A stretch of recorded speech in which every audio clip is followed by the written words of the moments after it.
The sun hung merciless in the midday sky, casting harsh shadows across the grand courtyard of the Ashwinter Palace.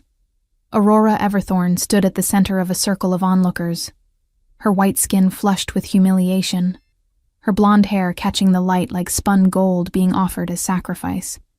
Every member of the pack had gathered for what should have been a celebration, the revelation of the Alpha King's destined mate. Instead, the air tasted of ash and impending doom. Dominic Ashwinter towered before her, 6 feet 5 inches of raw power and barely contained fury. His long black hair fell past his shoulders, framing a face carved from granite and shadow. His beard couldn't hide the cruel set of his jaw, and his eyes, those midnight pools that had haunted Aurora's dreams since she'd felt the mate bond snap into place 3 months ago, now looked at her with something worse than hatred. They looked at her with disgust. The words fell from his lips like stones into still water, each one sending ripples of shock through the assembled crowd. I, Dominic Ashwinter, Alpha King of the Northern Territories, reject you, Aurora Everthorn, as my mate and Luna Queen. The bond shattered. Aurora felt it tear through her chest like claws ripping flesh from bone. She gasped, doubling over as pain exploded through every nerve ending. The world tilted, sounds becoming muffled as though she'd been plunged underwater. Through the roaring in her ears, she heard the collective intake of breath from hundreds of witnesses. No one moved, no one dared speak, because somewhere in the depths of that shared shock, something fundamental had broken in their king.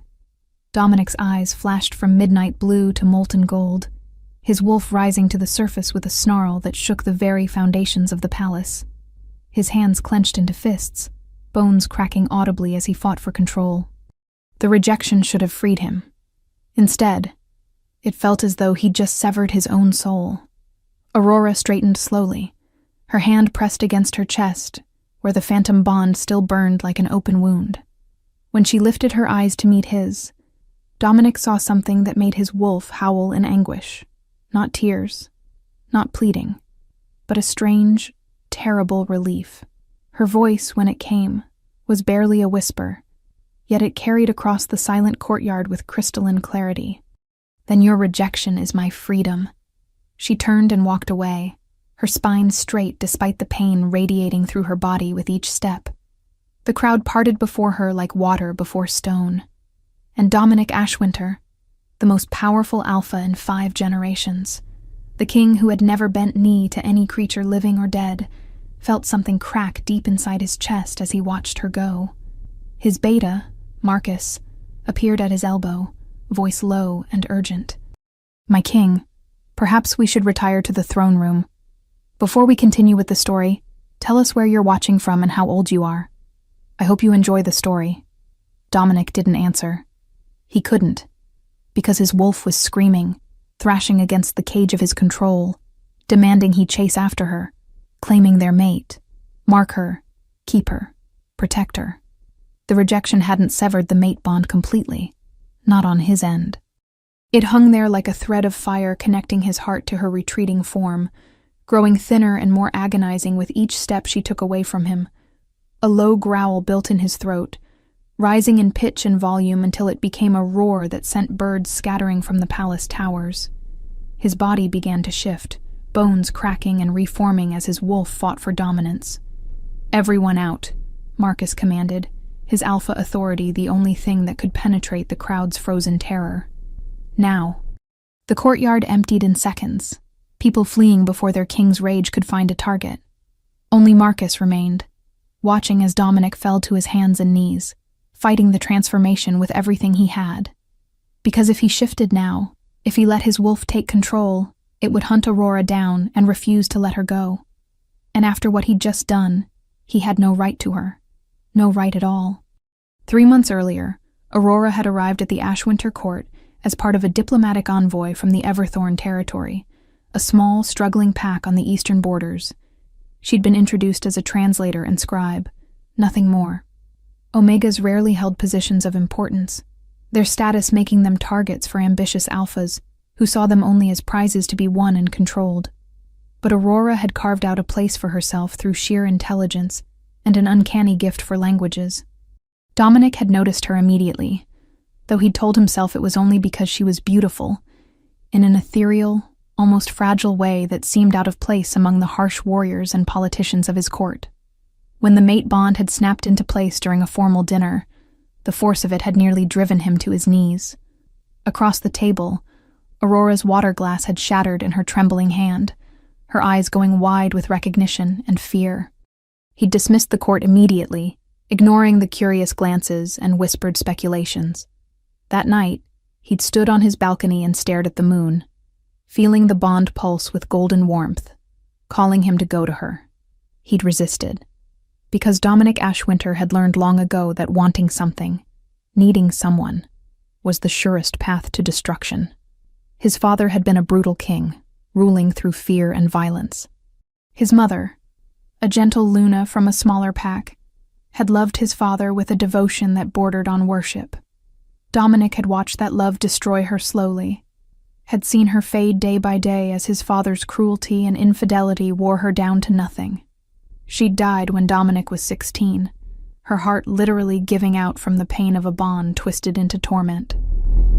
Dominic had vowed then that he would never take a mate. He would never give anyone that kind of power over him, would never watch love turn to suffering. When he'd killed his father in ritual combat at 19 and taken the crown, his first decree had been to remain unmated. His advisors had protested, claiming the pack needed a Luna, that an unmated alpha was unstable, dangerous. He'd ignored them all.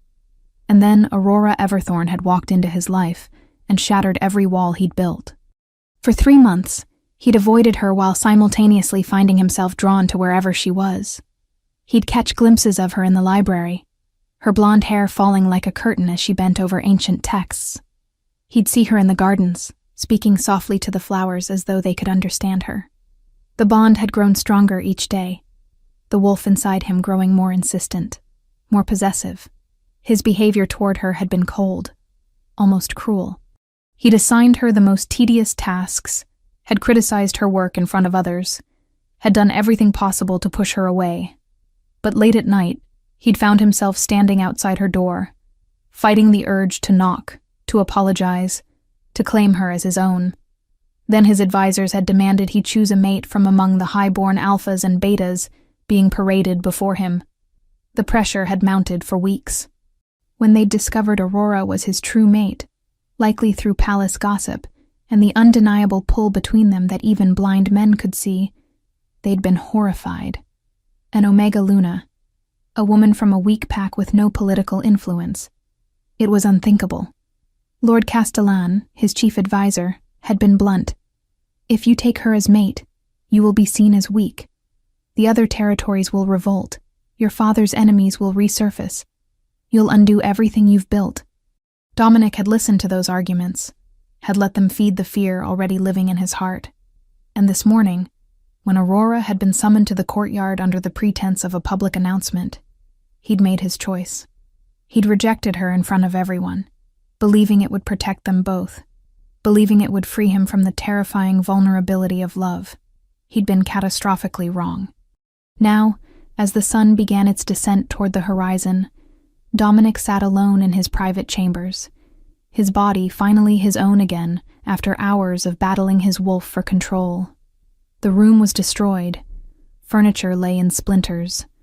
Deep claw marks gouged the stone walls. Blood, his own, stained the floor where he'd fought against himself. Marcus entered without knocking, his face grim. "She's gone, my king. She left through the eastern gate an hour ago. No guards tried to stop her.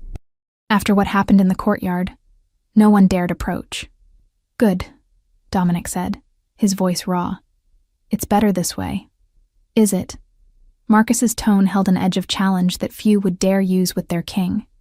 "Because from where I stood, it looked like you just destroyed the only good thing that's happened to you since you took the crown." Dominic's eyes flashed gold in warning, but Marcus held his ground. "Do you know what she did for the 3 months after she discovered you were her mate?" He continued. "She volunteered for every dangerous diplomatic mission. She worked herself until she collapsed. She asked me 3 separate times if there was a way to sever a mate bond without rejection." The words hit Dominic like physical blows. She never wanted to trap you, Marcus said quietly. She knew you didn't want a mate. She was trying to free you in the only way she knew how. And today, you gave her exactly what she'd been trying to give you all along. So tell me, my king, why does it look like you're the one who's been destroyed? Dominic had no answer. He stared at his bloodied hands and saw them trembling. Aurora walked through the whispering woods, putting distance between herself and the palace with mechanical determination. Each step away from Dominic felt like wading through deep water, the phantom bond pulling at her, begging her to turn back. She ignored it. She'd had 3 months to prepare for this moment. 3 months of knowing that the most powerful man in the kingdom would never choose her. An Omega with no title, no influence, no value beyond her skills with languages and old books. The rejection had been inevitable. She'd seen it in his eyes every time he'd looked at her with barely concealed disgust. She'd felt it in every cold word, every dismissive gesture. Dominic Ashwinter was a king among kings, and she was nothing. But gods, it hurt. The mate bond, even broken, was a living wound in her chest. Her wolf whimpered constantly, confused and grieving. Aurora let the tears come now that she was alone. Let them stream down her face as she stumbled over roots and stones. Her vision blurred. She'd meant what she'd said. His rejection was her freedom. She'd never wanted to be Luna Queen, had never wanted the scrutiny and danger that came with being mated to someone as powerful and haunted as Dominic. She'd wanted, foolishly, impossibly, to know him, to understand the man behind the crown, the soul beneath the savagery. During those 3 months, she'd caught glimpses of that man. She'd seen the way he'd reformed tax laws to help struggling territories. She'd watched him spend hours in the training yards with young warriors, teaching them not just to fight, but to think, to strategize. She'd overheard him speaking gently to a child who'd gotten lost in the palace, his fearsome reputation forgotten as he'd knelt to the little girl's level and walked her home. And at night, she'd felt him, standing outside her door. The mate bond had let her sense his presence, his conflict, his desire warring with his fear.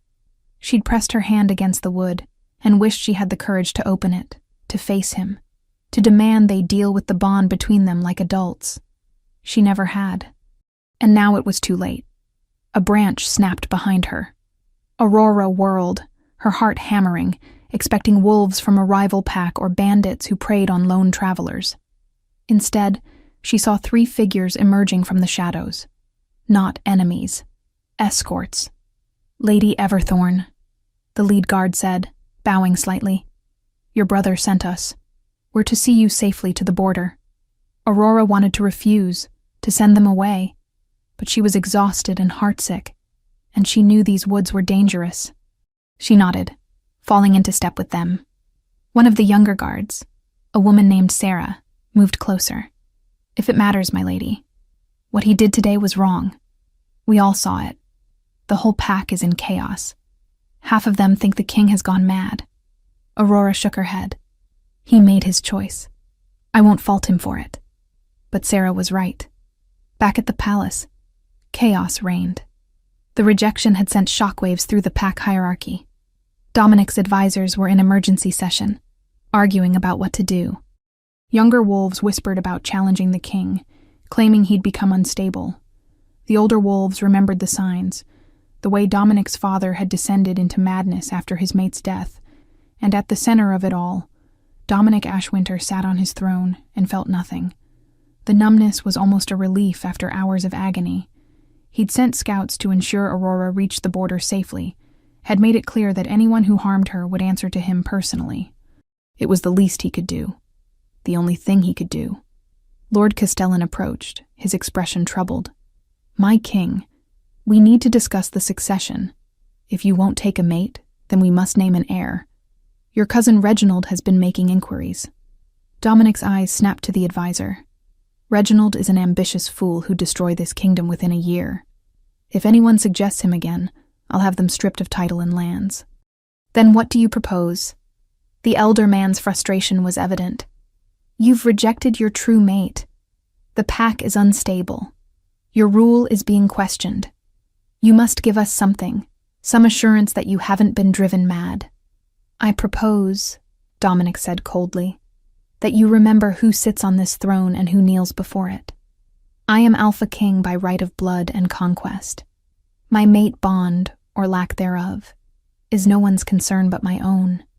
It became the pack's concern when you rejected her in front of everyone, Lord Castellan shot back, his own alpha nature rising to meet Dominic's challenge. That girl did nothing wrong. She was innocent in all of this. And you humiliated her publicly because you're too afraid to feel anything. The words hung in the air like a thrown gauntlet. For a long moment, Dominic said nothing. Then slowly, he stood. His presence filled the throne room, ancient power radiating from him in waves that made every wolf present lower their eyes in submission. Everyone out, he said quietly. Except you, Castellan. The room emptied. When they were alone, Dominic descended the dais steps until he stood face to face with his oldest advisor, the man who'd helped him take the crown, who'd guided him through the early years of his rule. You think I don't know what I've done? His voice was raw, stripped of the cold control he usually maintained. You think I don't feel it? Every breath is agony. My wolf is destroying me from the inside. I can feel her out there, getting farther away. And it's taking everything I have not to hunt her down and drag her back. Then why did you do it? Castellan demanded. Because my father loved my mother, and it killed her. Because every mated pair I've ever known has either been destroyed by love or corrupted by it. Because I looked at Aurora Everthorn and knew that if I claimed her, I'd become the thing I've spent my whole life trying not to be. Weak, vulnerable, ruled by emotion instead of reason. And yet, Castellan said gently, rejecting her has done exactly that. You're not thinking clearly. You've destroyed your chambers, terrorized your guards, and sat on that throne for 6 hours staring at nothing. Tell me, my king, how is this strength? Dominic had no answer. He turned away, his shoulders bowed under a weight no crown could match. 2 weeks passed.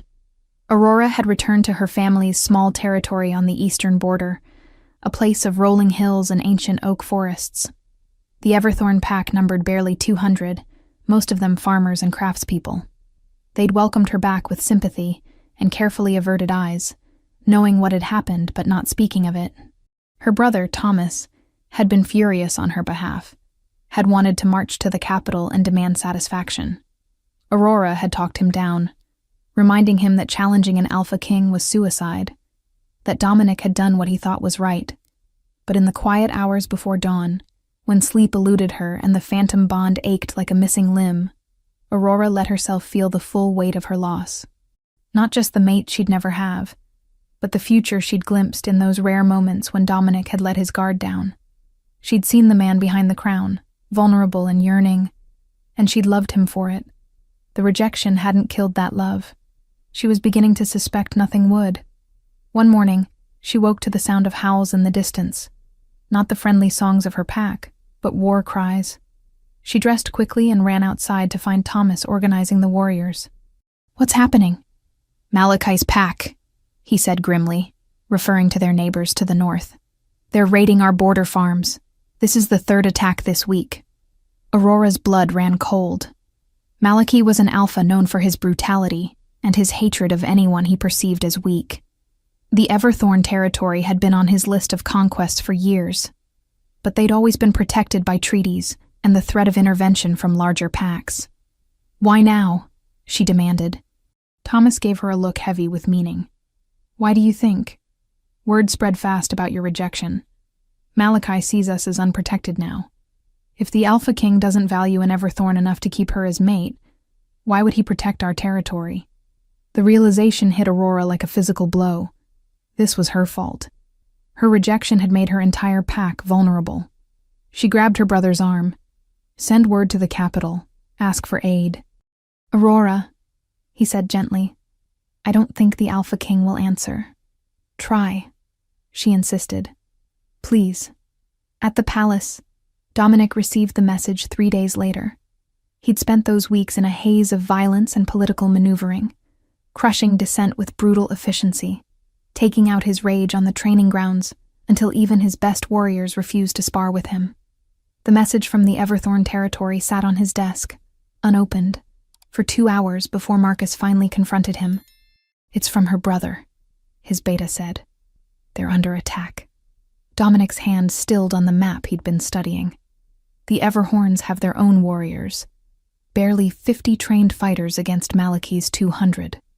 Marcus's voice was carefully neutral. "He's raiding their farms, burning their fields.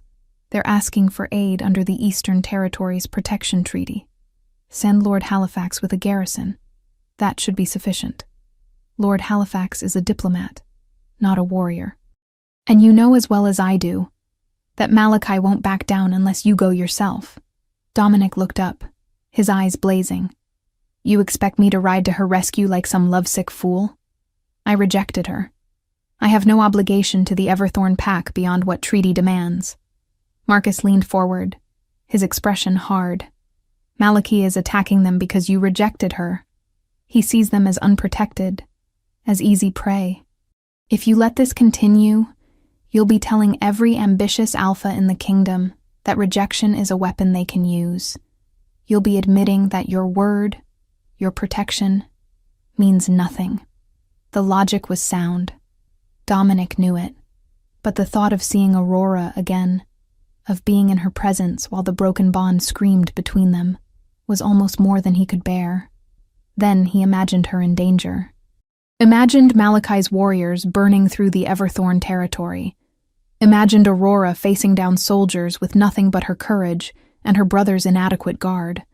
His wolf surged forward with a snarl that rattled the windows.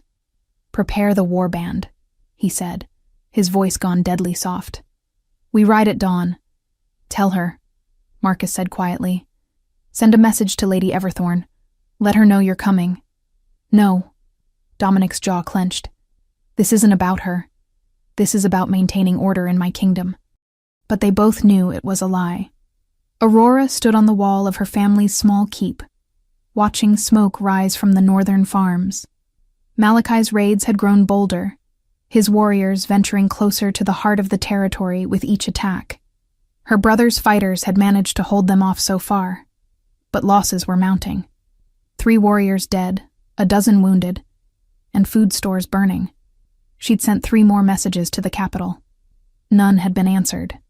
"I should go to him," she told her sister-in-law Elena, who stood beside her. "I should beg him for help." Elena, a practical woman who'd grown up on the borders and knew war intimately, shook her head. "You have more pride than that. And even if you didn't, do you really think he'd respond to your pleading after what he did?" Aurora didn't answer. Because the truth was, she didn't know Dominic at all. She'd thought she'd seen glimpses of the real man, but perhaps she'd been deluding herself. Perhaps the cold, cruel king was all there was. That night, Malachi himself appeared at their gates with 100 warriors at his back. He was a massive man, scarred and brutal, his eyes holding a gleam of malicious pleasure. "Thomas Everthorn," he called out, his voice carrying across the wall. "Let us speak as alphas." Thomas stood at the battlements, his hand on his sword. "We have nothing to discuss, Malachi. Leave our territory." "Oh, but we do."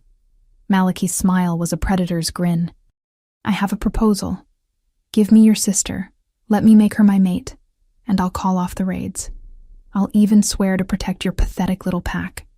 Aurora's blood turned to ice. Beside her, Elena grabbed her hand.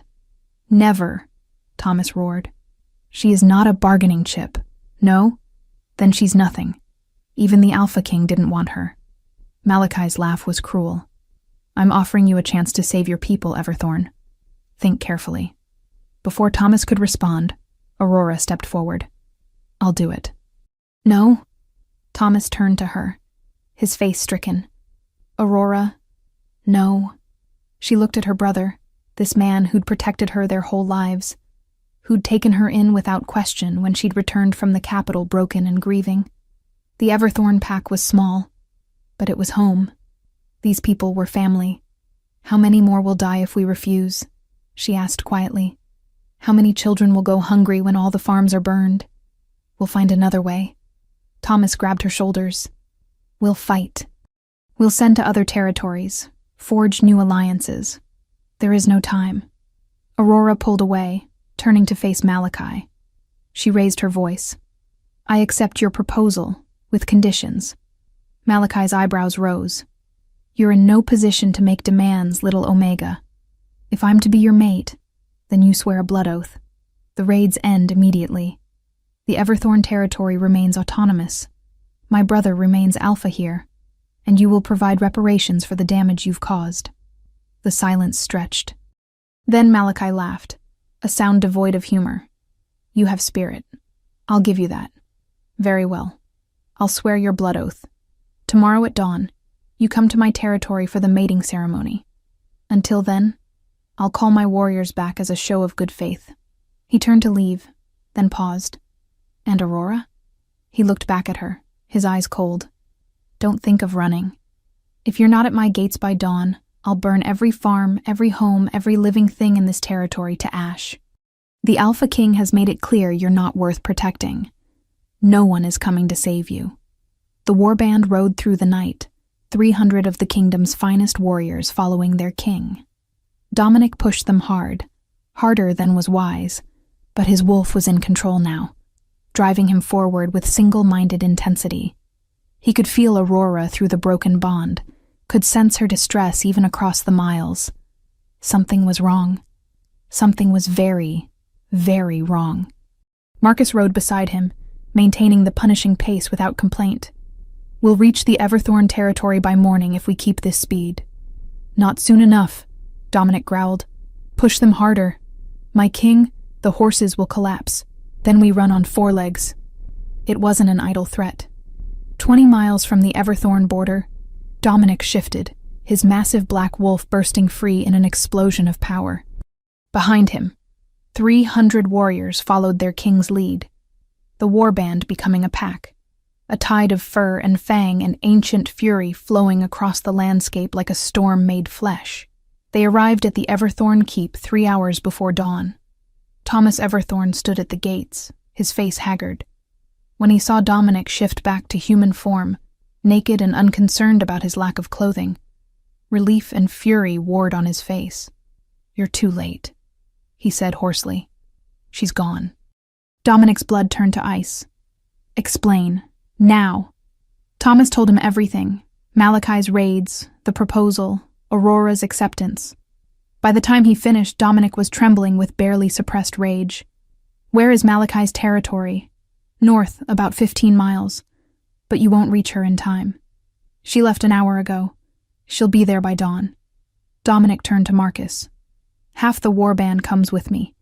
The rest stays here to protect this territory. If one blade of grass is harmed, I'll know about it. My king, Marcus said carefully, if you attack Malachi without cause, the other territories will see it as aggression. You could start a war. Dominic's eyes flashed gold. Then let there be war. No one touches what's mine. She was never yours. A voice said from behind them. You rejected her. Remember. Dominic whirled to find an old woman standing in the shadows. She was tiny, bent with age, but her eyes held a sharpness that made him hesitate. Elder Morna, Thomas said respectfully. I didn't know you were here. Someone had to bear witness, the old woman said. To the Alpha King's mistake. To the Omega's sacrifice. She looked at Dominic. You threw away your mate because you were afraid. Now she throws away her freedom to save her pack. Which of you is truly strong, I wonder? Where I come from is irrelevant. What matters is this. Morna stepped forward, and despite her size, power radiated from her. Every wolf present felt it, the ancient magic of the truly old. The bond between you and Aurora Everthorn is not broken. You rejected her, yes, but rejection is only complete when both parties accept it. She never did. Dominic's heart slammed against his ribs. What are you saying? I'm saying that girl has been fighting the bond's dissolution for 2 weeks, has been holding on to the thread connecting you because she's too stubborn to let go completely. Whether she knows it consciously or not, her wolf has been calling to yours this entire time. Morna's smile was sad. And your wolf has been answering. Why else do you think you've been going mad? Why else would you be here now, riding through the night like a demon is chasing you? "It's not possible," Dominic whispered. "I said the words. Words have power, but they're not omnipotent. A mate bond, a true mate bond blessed by the moon herself, doesn't break so easily, especially not when neither wolf truly wants it to." Morna reached up and placed a weathered hand on Dominic's chest, right over his heart. "She's still yours, and you're still hers. The question is, what will you do about it?" Dominic looked north, toward where Aurora was walking into a nightmare to save her people. Every instinct he had screamed at him to go to her, to claim her, to protect her. But beneath that, deeper, was the fear that had driven him to reject her in the first place. "What if I destroy her?" he asked quietly. "What if I become like my father?" "Then you will." Morna shrugged. "Or you won't. Fear of the future won't change it, boy. It'll only rob you of the present. Now go get your mate before she does something stupidly noble and irreversible." Something in Dominic's chest unlocked. The decision crystallized, clear and sharp as ice. He shifted again, his massive wolf form radiating power. Behind him, 150 warriors did the same. And then the Alpha King ran north, racing the dawn. Aurora stood at the gates of Malachi's stronghold as the first light touched the horizon. The keep was brutal and functional, all stone and iron, built for war, not comfort. Warriors lined the walls, their faces hard and unsympathetic. She'd walked through the night, her borrowed horse having gone lame 5 miles back, her feet bleeding in her worn boots. She was exhausted, heartsick, and terrified, but she held her head high as the gates opened, and Malachi appeared, flanked by his lieutenants. "Right on time," he said, approval in his voice. "I wasn't sure you'd actually come. Most females would have run. I gave my word. So you did." He stepped closer, and Aurora fought not to recoil. He smelled of old blood and violence. "Come. We'll perform the ceremony immediately. I want you bound to me before anyone gets ideas about rescuing you."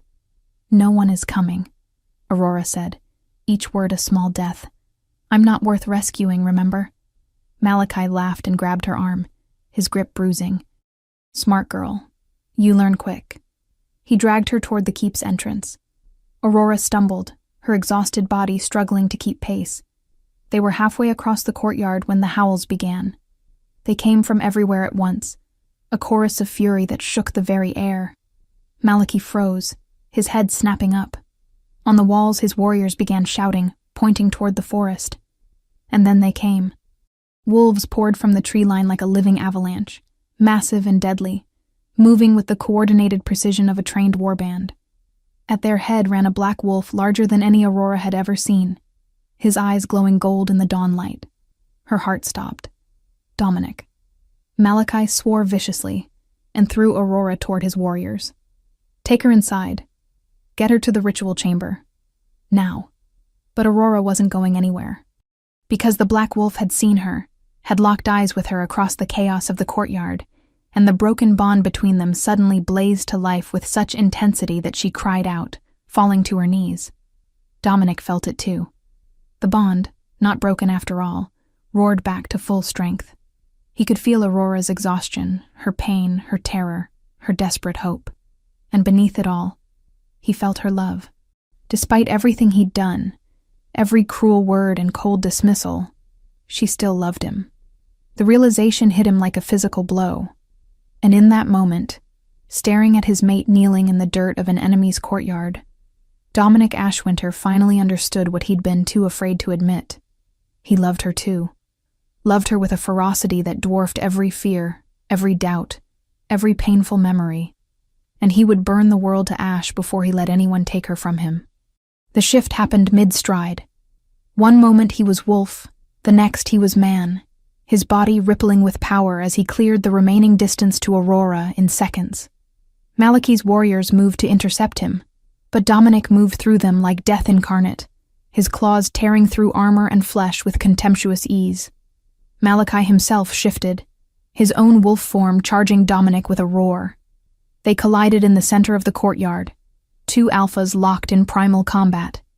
Around them, the battle raged, Dominic's warband overwhelming Malachi's defenders with brutal efficiency. But Dominic barely noticed. His entire focus was on the alpha who dared threaten his mate.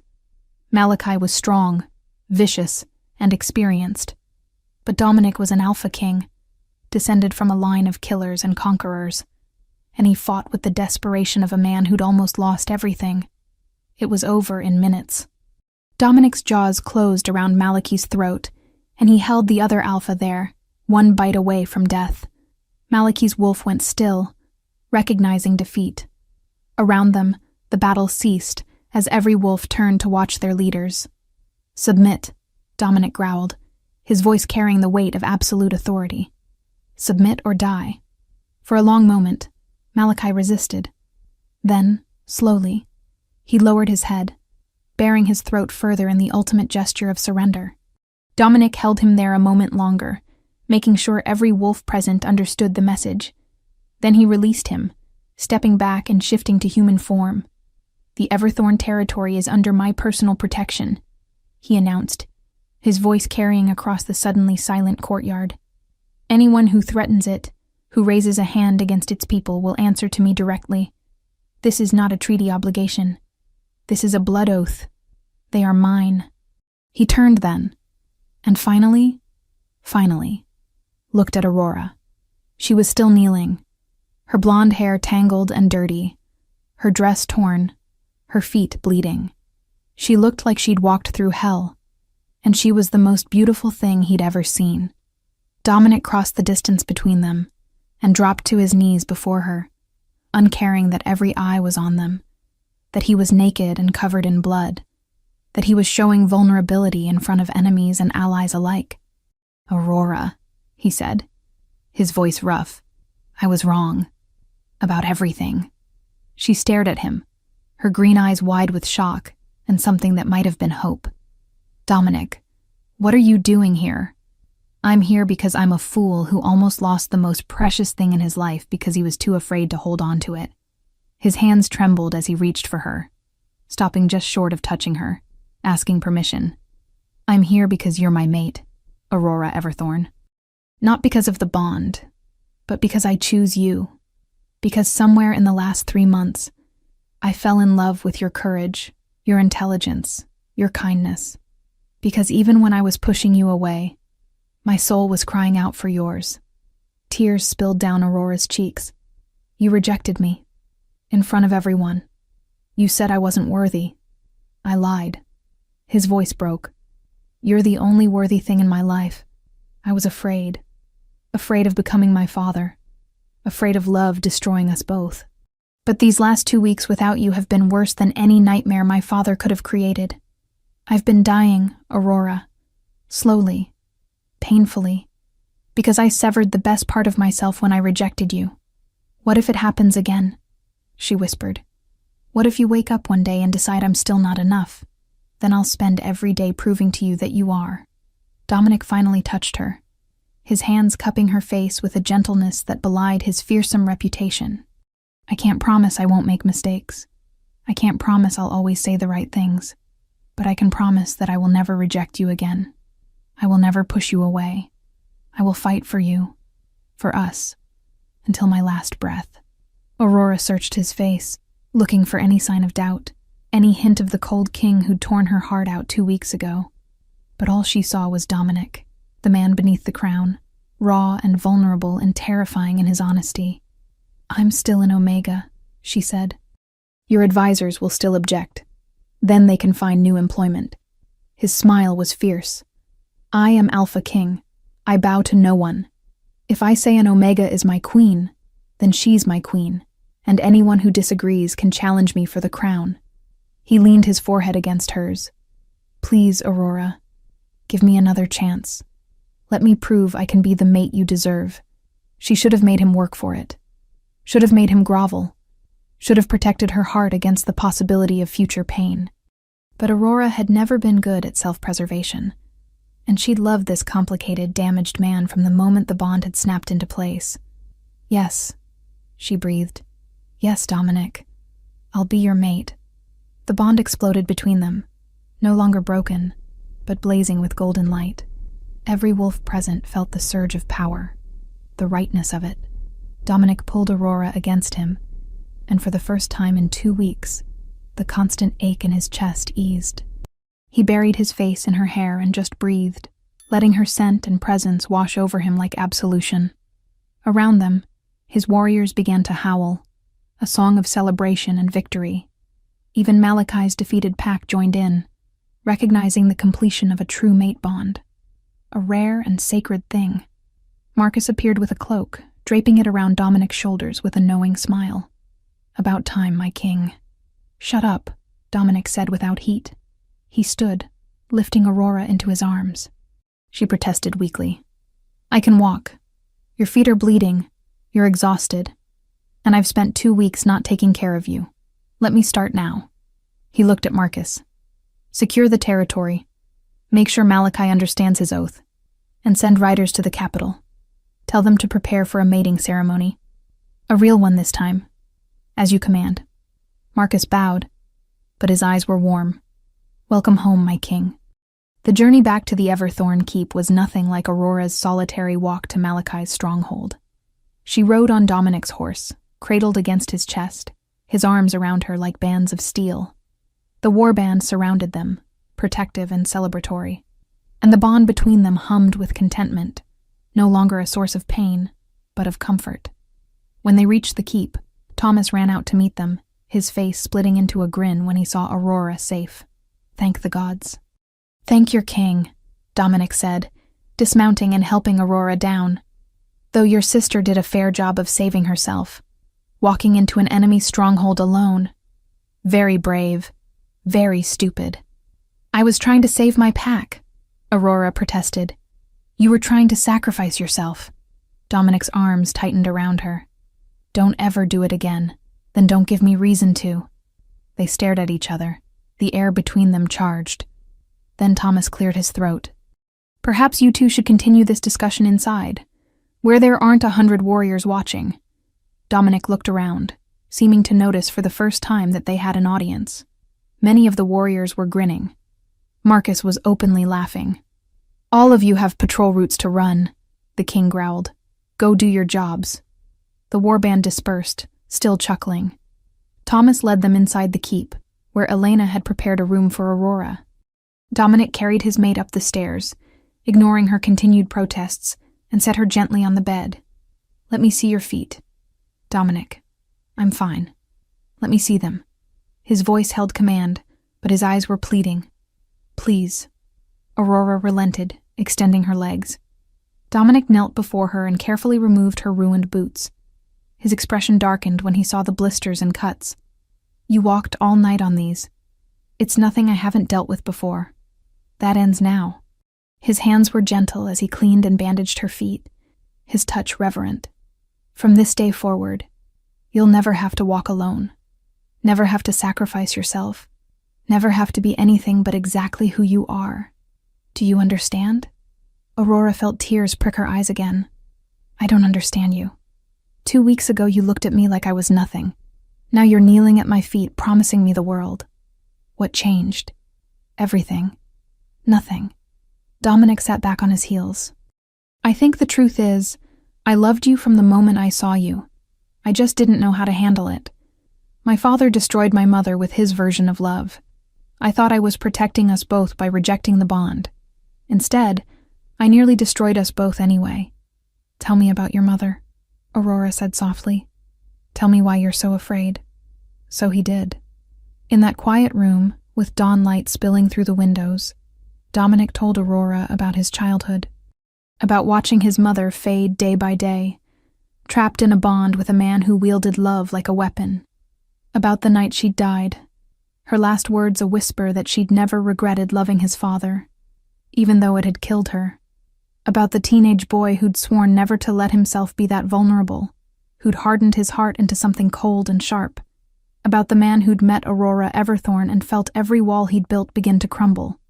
"I was terrified," he admitted, "because I knew that if I let myself love you, really love you, it would be absolute, complete. I would give you the power to destroy me." "And now?" Aurora asked. "Now I realize you already have that power. Rejecting you didn't protect me. It just made me miserable. So I'm choosing a different path." He took her hands in his. "I'm choosing to trust you. To trust us. To believe that we can be different than my parents. That love doesn't have to be destruction." "It doesn't," Aurora said firmly. "Love is what you make it. It can be poison, or it can be healing. And I have no intention of poisoning you. Dominic Ashwinter." She squeezed his hands. "But you need to promise me something. Anything. You need to talk to me. When you're afraid, when you're angry, when something is wrong. No more pushing me away to protect me. No more making decisions about us without me. We're partners, equals. Even if you're the king. Especially because I'm the king." Dominic smiled, and it transformed his entire face, making him look younger, less burdened. "I need you to keep me honest. To remind me that I'm not just a crown and a title. Can you do that?" "I can try." "Good." He leaned forward and kissed her, gentle and sweet. Then he pulled back, his expression turning serious. "Aurora, I need to say this properly. I, Dominic Ashwinter, Alpha King of the Northern Territories, claim you, Aurora Everthorn, as my mate, my Luna, my partner in all things. I offer you my protection, my loyalty, my heart. Will you accept?" The formal words of claiming, witnessed by the mate bond itself.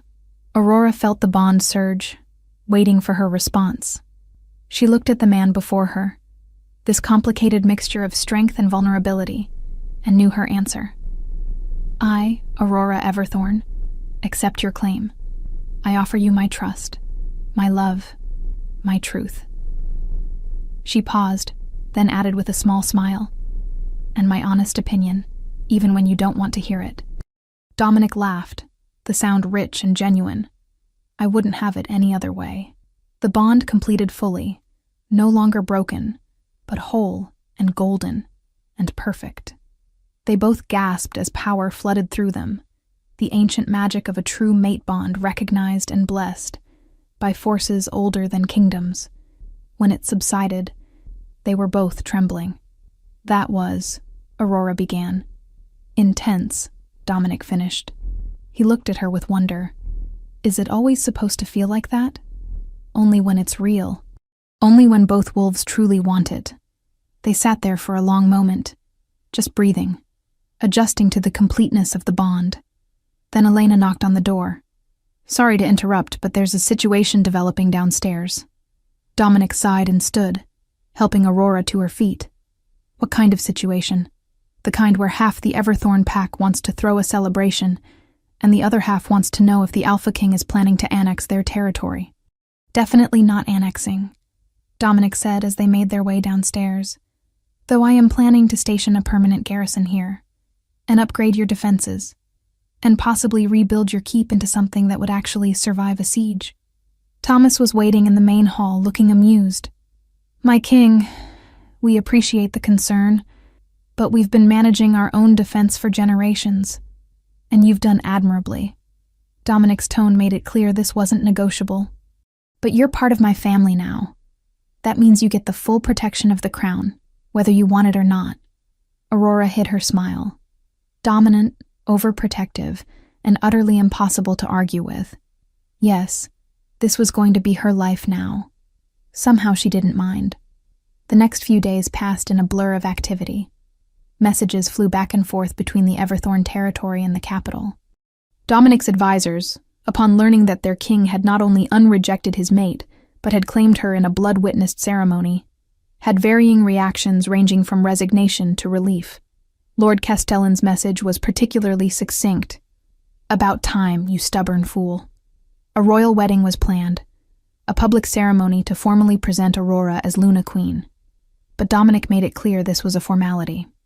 As far as he was concerned, Aurora had been his mate from the moment she'd accepted his claim. He proved this by being impossibly, almost comically, attentive. He refused to let Aurora walk anywhere if he could carry her. He personally oversaw her meals, making sure she ate enough. He stationed guards outside her door, not to keep her in but to ensure no one disturbed her rest. His warriors found it hilarious. Marcus openly mocked him. "You realize she's not made of glass, right?" his beta said, watching Dominic fuss over Aurora's chair placement at dinner.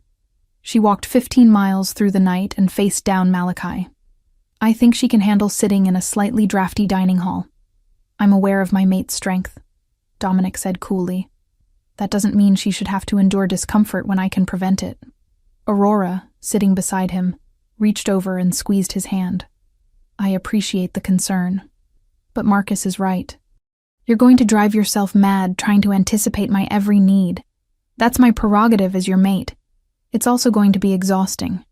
He looked at her, and his expression softened. "I spent 2 weeks believing I'd lost you forever. Let me be overprotective for a little while. I'll calm down eventually. Will you?" "Probably not." She laughed, and the sound filled something in Dominic's chest that had been empty his entire life. He would protect this woman. This brilliant, brave, stubborn woman with everything he had. And if that made him overprotective, so be it. But Aurora was already learning how to manage her mate. That night, after dinner, she found him on the battlements, staring north toward Malachi's territory. "You're worried he'll break his oath." Dominic didn't turn. "I'm worried I should have killed him. It would have been cleaner." Aurora moved to stand beside him, leaning against the stone wall. But it wouldn't have been just. Malachi surrendered. He swore the oath. "You showed mercy. That's the mark of a good king. Good kings don't inspire fear. Good kings inspire loyalty. There's a difference." She looked at him. "Your warriors would die for you, Dominic. Not because they're afraid, but because they believe in you. I've watched them these past few days. They respect you, trust you. They shouldn't." He finally looked at her. "I make mistakes. I let fear drive me to hurt the one person I should have protected above all others. And then, you fixed it." Aurora reached up and cupped his face, making him meet her eyes. "You rode through the night to save me. You challenged Malachi in his own territory. You claimed me in front of everyone, crown be damned. That's not the action of a weak man or a bad king. That's the action of someone who learned from his mistakes. What if I make more? You will. We both will." She smiled. "But we'll make them together. And we'll fix them together." Dominic pulled her into his arms, holding her against his chest. "I don't deserve you. Probably not. But you're stuck with me anyway." They stood like that for a long time, the bond humming contentedly between them. Below, the Everthorn Keep bustled with activity as preparations continued for the journey to the capital. But up on the battlements, in the cool night air, the Alpha King and his Omega mate simply existed together, learning each other's rhythms, each other's breaths. In the capital, word of the king's reconciliation with his rejected mate had spread like wildfire. Opinion was divided. Some saw it as weakness, a king swayed by emotion rather than logic. Others saw it as proof that even the fearsome Dominic Ashwinter was capable of change, of growth. And many, particularly among the younger wolves, saw it as romantic, a story of love conquering fear. The day they rode back into the capital, the streets were lined with onlookers. Dominic rode at the head of the warband, Aurora seated before him on his horse, his arms around her waist. He'd wanted her to have her own mount, but she'd pointed out that riding together sent a message. They were united, a pair, unshakable. The crowd's reaction was mixed. Some cheered. Some watched in silence. A few turned away, unable to reconcile this display of affection with the cold king they'd known. But Dominic didn't care. His focus was on Aurora, on the way she sat straight-backed and regal, despite her simple dress, on the way she smiled and waved at children in the crowd. "She's going to be a better Luna than I ever was a king," he murmured in her ear. "She's going to be exactly what you need," Marcus called from beside them. "Someone to call you on your dramatic brooding." "I don't brood." "You absolutely brood." Aurora laughed, and Dominic felt his lips twitch.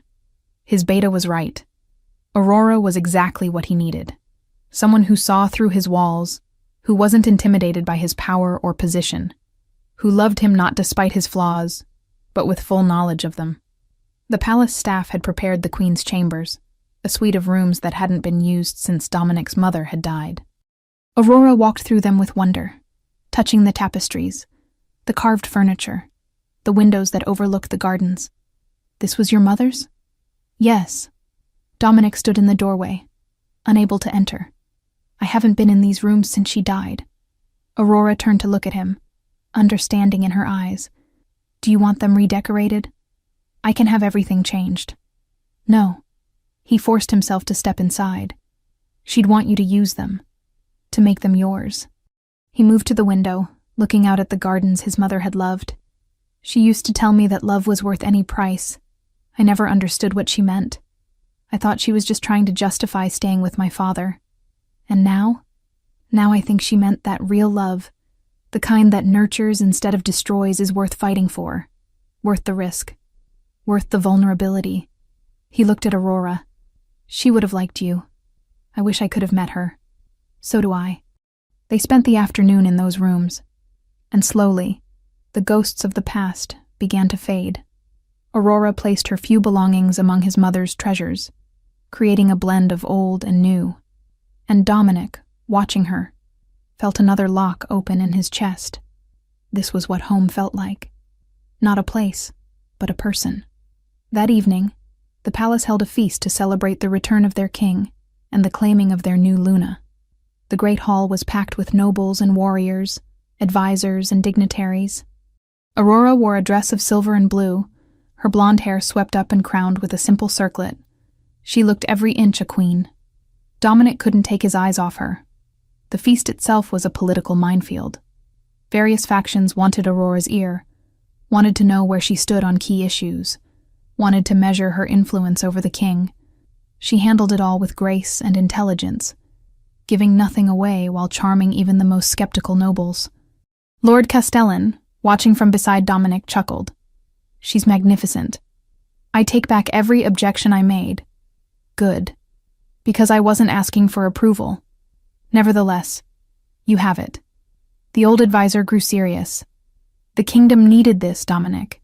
Needed to see that you're more than just a warrior and a strategist. That you're capable of love and trust. It makes you human. Relatable. I'm not interested in being relatable. Perhaps not. But your people need to believe you understand them. And a mate, especially one from a smaller pack whose known struggle, bridges that gap. Dominic considered this. I didn't claim her for political reasons. I know. But that doesn't mean there aren't political benefits. Just accept the win, my king. Later, when the feast had wound down and most of the guests had departed, Dominic led Aurora out onto the terrace. The moon hung full and bright above them, bathing everything in silver light. Overwhelmed yet? He asked. A little. Aurora leaned against the railing. I'm not used to being the center of attention. You handled it beautifully. Every person in that hall is now half in love with you. Hopefully not every person. Dominic moved behind her, his arms bracketing her against the railing. Definitely not every person. You're mine, Aurora, and I'm not good at sharing. I've noticed. She turned in his arms, looking up at him. The moonlight caught in her hair, turning it to pure silver. Dominic's breath caught. She was beautiful, yes, but more than that. She was his mate, his Luna, his home. I love you, he said, the words coming easier now. I should have said it before. Should have said it in that courtyard 2 weeks ago instead of rejecting you. But I'm saying it now. I love you, Aurora Everthorn, soon to be Ashwinter. I love your courage and your kindness. I love the way you see the good in people, even in broken bastards like me. I love that you make me want to be better. Aurora's eyes filled with tears. I love you too. I've loved you since the bond first snapped into place. Even when you were pushing me away, even when you rejected me, I loved you. She touched his face. And I'll keep loving you through every mistake, every moment of doubt, every shadow from your past. Because you're worth it, Dominic. You're worth everything. He kissed her then, pouring everything he felt into it. The bond blazed between them, golden and perfect, sealing them together more surely than any crown or ceremony. And when they finally broke apart, both breathing hard, Dominic rested his forehead against hers. "Promise me something. Anything. Promise me you'll never stop calling me on my nonsense. Never stop pushing back when I'm being an idiot. Never let me retreat into the cold bastard I used to be. I promise. As long as you promise to keep showing me the man beneath the crown. The one who's scared and scarred and trying his best. Because that's who I fell in love with. Deal." The royal mating ceremony was held a week later, on the first full moon. The entire kingdom gathered to witness their alpha king formally claim his omega mate. The ceremony was ancient, dating back to the first wolf packs, and it was both beautiful and primal.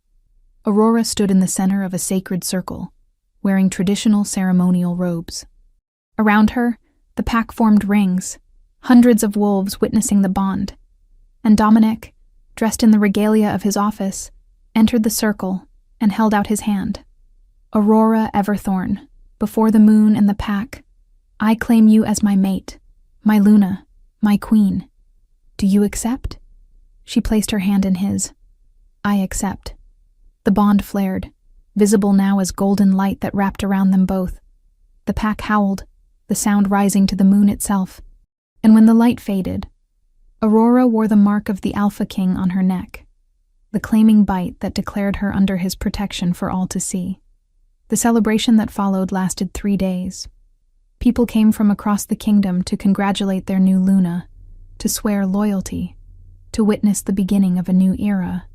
And through it all, Dominic never left Aurora's side, his possessiveness tempered by pride as he watched his mate win over his people with her warmth and intelligence. On the final night, they stood on the palace balcony, watching the festivities below. "Tired?" Dominic asked. "Exhausted, but happy." He pulled her against him, his chin resting on top of her head. "We should escape. Go somewhere quiet for a few weeks. Can the kingdom survive without its king for a few weeks? Marcus can handle it. He's been wanting more responsibility anyway." Aurora laughed. "You just want to get me alone." Guilty. They left the next morning, slipping away before dawn with only a small guard. Their destination was a cabin in the mountains, a place Dominic had discovered years ago and kept secret. It was remote, beautiful, and completely private. For 2 weeks, they existed in a bubble outside of time and duty. They hunted together in wolf form, running through the forests with the joy of children. They made love by firelight, learning each other's bodies and souls. They talked for hours about everything and nothing, building the foundation of a partnership that would last a lifetime. And Dominic, for the first time in his life, allowed himself to be completely vulnerable.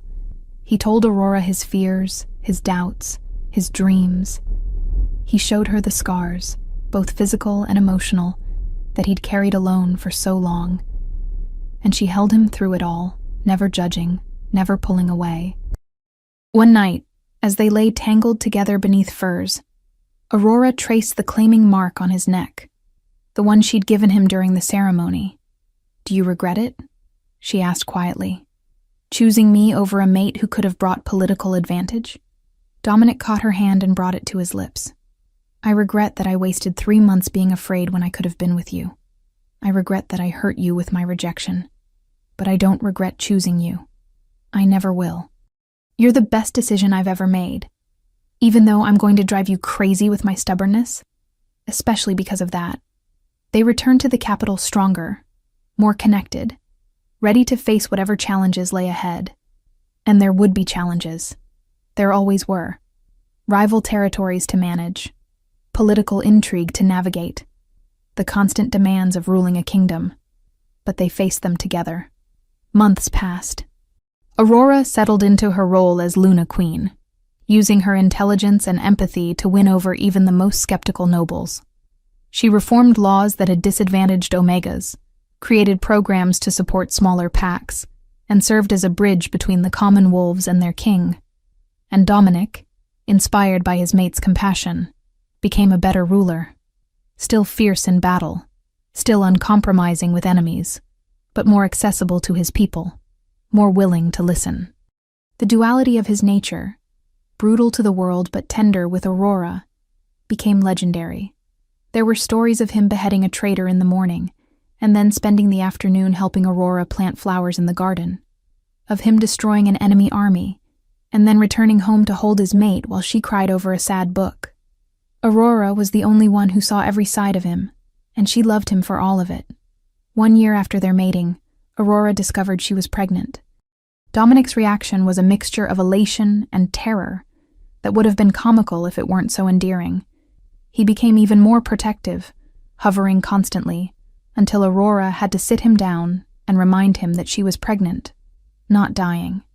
"I know," he said, his hand resting protectively on her still flat stomach. "But what if something happens? What if I'm a terrible father?" "You won't be." Aurora covered his hand with hers. "You'll be exactly what our child needs. Strong and protective, but also loving and present. You've learned from your father's mistakes. You won't repeat them. How can you be so sure?" "Because I know you, Dominic Ashwinter. I know your heart, and it's a good heart, even if you try to hide it behind all that brooding intensity." He laughed and pulled her close. "I love you so damn much." "I know." She smiled against his chest. "And I love you too, even when you're being ridiculously overprotective." Their daughter was born on the first day of spring, during a thunderstorm that shook the palace. She had Dominic's black hair and Aurora's green eyes, and she entered the world with a wail that announced she would be a force to be reckoned with. They named her Lyanna, after Dominic's mother. Dominic held his daughter with shaking hands, this tiny creature who was half him and half Aurora, and felt something fundamental shift in his soul. Looking down at Lyanna's face, he understood finally what his mother had meant. Love was worth any price. Because this overwhelming feeling of devotion and protection and pure, uncomplicated joy, this was what made life worth living. Aurora, exhausted but radiant, watched her mate fall in love with their daughter. "She has you wrapped around her tiny finger already, completely." Dominic didn't look up from Lyanna's face. "I'm never going to be able to deny her anything. We're going to have problems when she's older. Absolutely. But somehow, I don't care." They raised Lyanna together, two people who'd been broken and alone finding wholeness in each other and in their child. And as the years passed, the story of the Alpha King who'd rejected his mate and then fought his way back to her became legend. It was told around fires, whispered between young lovers, used as proof that even the strongest could change, that love could heal even the deepest wounds.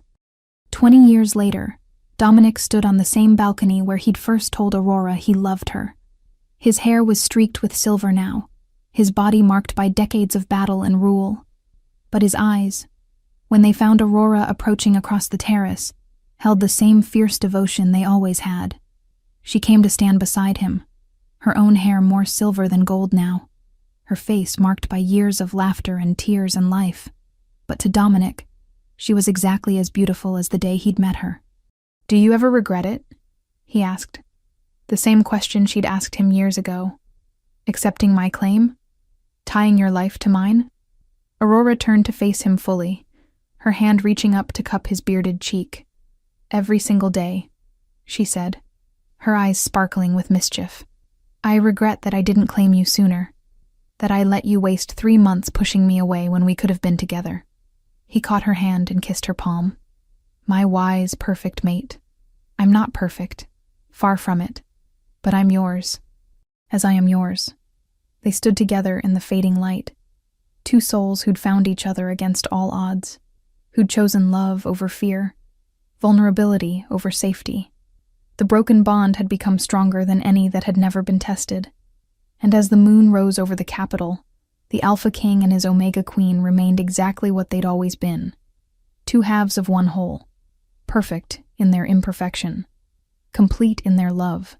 And somewhere in the palace, their daughter prepared for her own coronation, ready to take up the crown and continue the legacy her parents had built, a legacy not of power or fear, but of courage and compassion, of a king who'd learned that true strength meant opening your heart, and of a queen who'd taught him that rejection could indeed be freedom, if it led you to find your way home. The end was just another beginning, as all the best love stories are.